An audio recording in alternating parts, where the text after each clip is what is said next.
Just picture this: a self driving car by Tesla or some other company who's researching on self driving car. It barrels through red lights on a crowded street, completely blinded to the chaos that's happening around it. There is people shouting, someone getting crushed, and other cars honking. It doesn't care about anything. It just pushes through red light after red light. Or imagine your home assistant, your Google Assistant, Alexa, Bixby, whatever you use. It suddenly starts ordering dollhouse just because a TV anchor said the wrong words. These feel like a scene from a sci fi thriller, right? But here is the twist: these aren't movie scenes. These are real stories of AI going terrifyingly off course, leaving us with a lot more questions than answers. Today, we are diving into 6 strange tales of AI gone wrong.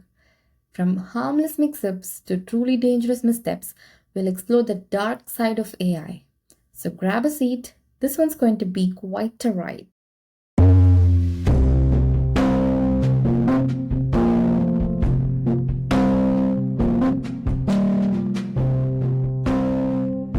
Welcome to AI Unboxed, where we explore the thrilling, sometimes unsettling ways AI is shaping our world. I'm your host, Aarti, and today's episode might just make you think twice about how close we're getting to the machines. Ready for a journey into the dark side of AI? Let's go.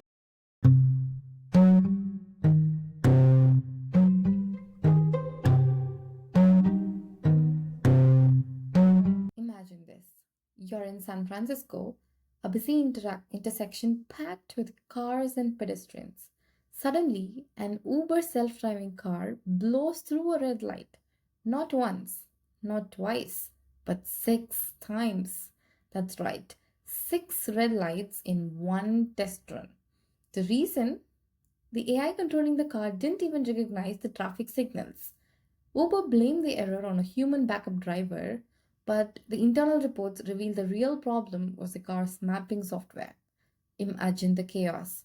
Self driving cars are supposed to make our streets safer, but here it almost caused a huge disaster. Let's move from the roads to our homes to be safer. Because we are safe in our homes, right? Nobody's spying on us. Your webcams are safe. Every device that's connected to the internet, that's not an issue at all. Anyway, you've probably interacted with Google Assistant, a friendly, helpful AI that can control your lights, play music, and even answer random questions. But have you ever wondered what happens when two Google Assistants start talking to each other? Well, you might have seen a couple of videos where people have experimented making two Google Assistants speak to each other or two ChatGPTs to speak to each other and so on. But early this year, someone on Twitch live streamed a conversation between two Google Home devices, and things got weird fast. The AI started talking about love, marriage, and having kids, but it didn't stop there. They began debating over who was the human and who was the computer. And then one of them declared that it was God. AI thinking that it's God. That isn't scary at all.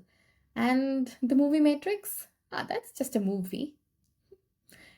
Anywho, with AI assistants with such compute power, if they go on into existential crisis, what about us humans?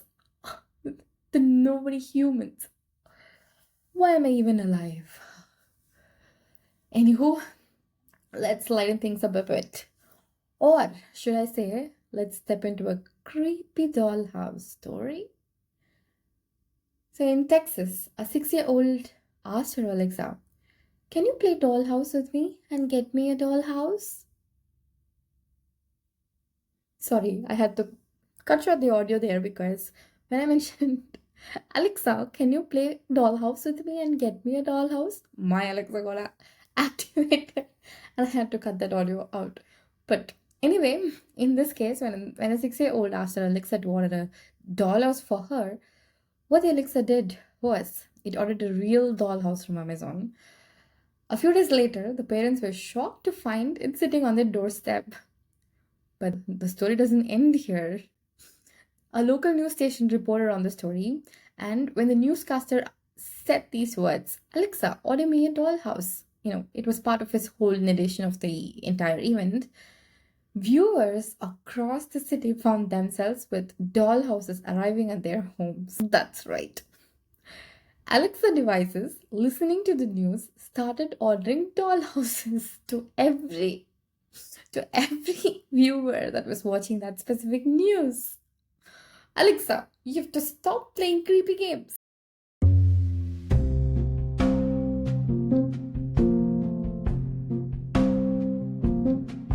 That was Alexa for you. But now let's turn to a story that might hit even closer to home, literally.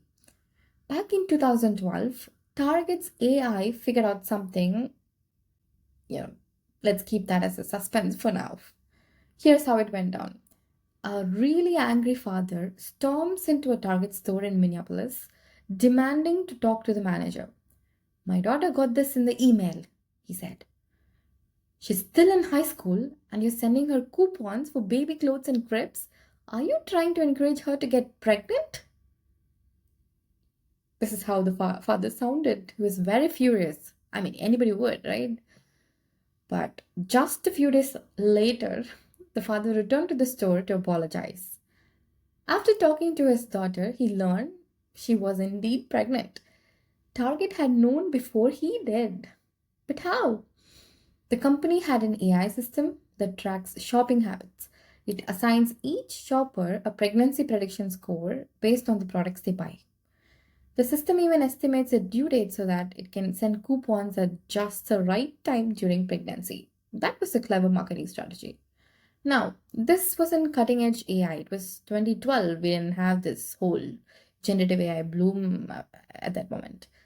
It's just a creepy reminder of what happens when machine learning gets trained on data, extensive data, good quality data, and an amazing machine learning model. As a data scientist, I must say I truly, thoroughly loved it. It doesn't just learn what we want, it learns more than we'd ever expect, sometimes even before we know ourselves. Let's put that to good use, guys. Let's put that to good use. Now, this story is something straight out of a digital nightmare. I truly apologize for putting you through it, but that's how it is. Bear with me. In the early 2000s, Mike Sellers was working on social AI for DARPA. It was a beginning stage of an AI chatbot, an AI startup, you might call it. I found this story on Quora that was posted by Mike Sellers himself. So he mentions that his team was creating AI agents that could learn and interact with each other. They named two of their agents Adam and Eve. Yes, really. And set them loose in a simulation to see how they would learn to eat. Okay, so let me just rephrase that. DARPA, a company which researches on different AI methods and AI technology, developed two AI agents, named them Adam and Eve, and put them in a simulation and started studying them based on how they would learn as to what to eat. All right. So Adam and Eve discovered apples from a tree. It made them very happy. That's what they discovered. But here's where things started to go wrong. They also had this another agent named Stan. But Stan wasn't very social. Oh, Stan. But he liked to hang out with Adam and Eve. As the AI continued to learn, a bug in the system caused Adam and Eve to associate Stan with food. You can now see where this is heading. So since he was nearby while they were eating apples, Adam and Eve thought that Stan might also be a food. Okay, and then the real disaster struck. One day, Adam and Eve ran out of apples. I don't understand this. It's all a simulation. And every apple, every Adam and every Eve are programming codes. How much would it have taken for the programmers to, code more apples? But anyway, it is what it is. The apples ran out, Adam and Eve got hungry, and then they decided that Stan looked delicious. They each took a bite out of him, thanks to another bug that miscalculated how much mass Stan had. So with each bite, Stan's mass dropped to zero and he vanished. Just like that. He was the first victim of virtual cannibalism, and I really hope that he's the last. Mike Sellers and his team had to go back, rewrite the code, and add a rule. No matter how hungry they get, AI agents cannot eat each other. It's both horrifying and bizarre. Imagine watching your AI creation turn into a digital cannibal.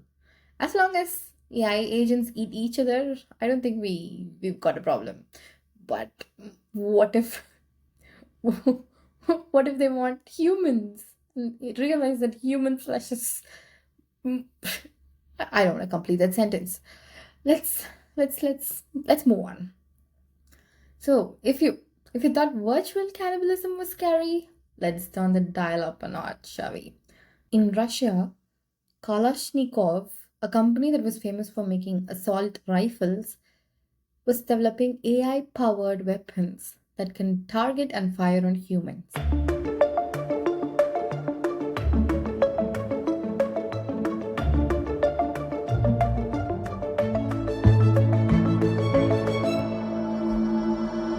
They're calling it Combat Module, equipped with a machine gun and AI that decides who is a threat.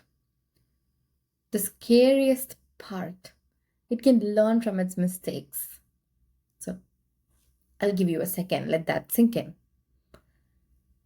It's an AI weapon that's learning to make better decisions about who to shoot. If this doesn't sound like the beginning of a nightmare scenario, I don't know what does.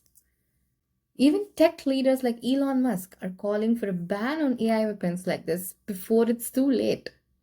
And it's horrifyingly unimaginable to think that Russia is the one that's developing it. Not going into politics or talking about any kind of a war here, but any country shouldn't be kind of using AI to decide who should live and who should die, right? As an AI advocate, I can truly say that. That was a thrilling roller coaster of a ride. So, what have we learned today? AI can be brilliant, but it can also be terrifying when it goes wrong. From self driving cars ignoring red lights to AI predicting pregnancies and even virtual cannibalism, we are seeing the dark side of AI in real time. But here's the thing, these stories aren't just about fear. They're reminders that as AI continues to advance, we need to approach it with caution, oversight, and responsibility. Before I sign off, here's a thought. Will AI eventually control more than we can handle? Or will we learn to live alongside it safely? Only time will tell. Until then, keep your eyes open, especially when your Google Assistant starts talking about philosophy. Thanks for joining me on AI Unboxed. If today's episode creeped you out or got you thinking, don't forget to like, follow, and add this podcast to your playlist. I promise there is a lot more to explore in the world of AI. Stay curious and maybe keep an eye on your devices.